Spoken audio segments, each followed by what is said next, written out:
I was one of Paul's field training officers.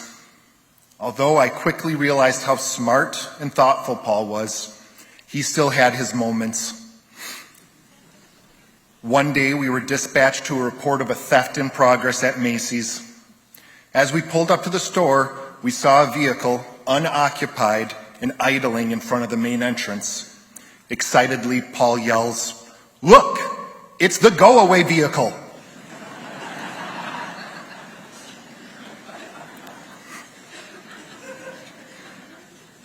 I kind of just looked at him in disbelief for a moment before saying, "It's getaway car, Paul."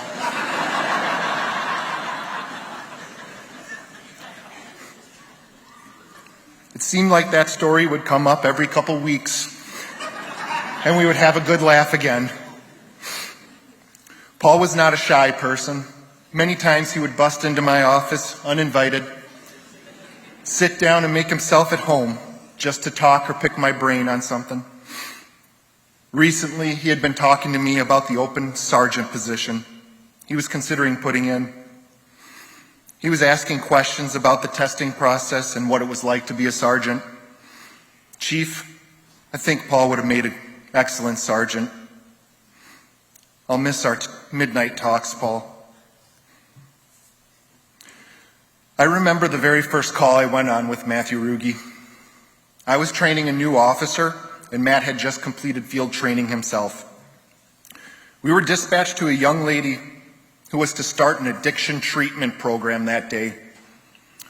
A van was outside of her house to bring her to the facility, but she had sat down inside a closet and was refusing to leave. I watched Matt and the new officer that I was training work through this call for a while, and it was a disaster.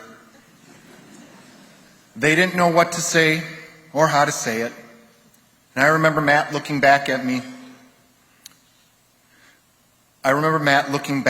with a face that said, "I don't know what else to do."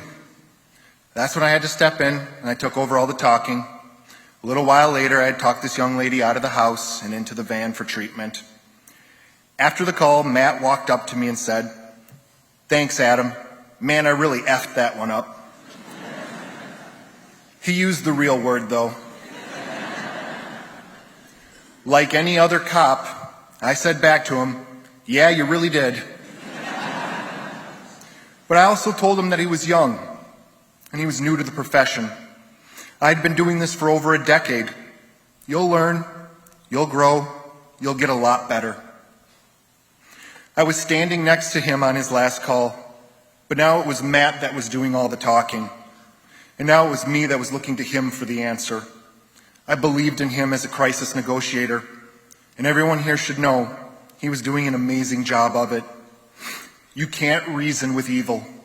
You didn't F this one up, Matt. I was fortunate enough to watch both of these officers go full circle. From two wide-eyed, excited new cops, one who didn't know it was called a getaway car, and another who didn't know how to talk to someone in crisis, to an officer who knew the job so well he was ready to promote, and another who had just taken over a scene for multiple hours as a crisis negotiator. Vinceth, I didn't know you as well as the other two, so unfortunately I don't have any intimate stories to share with you. But I saw you run into the line of fire to save me and my guys. You're the bravest person I've ever known. I will be forever thankful. Elmstrand, Ruge, Vinceth, we were there for 7 children.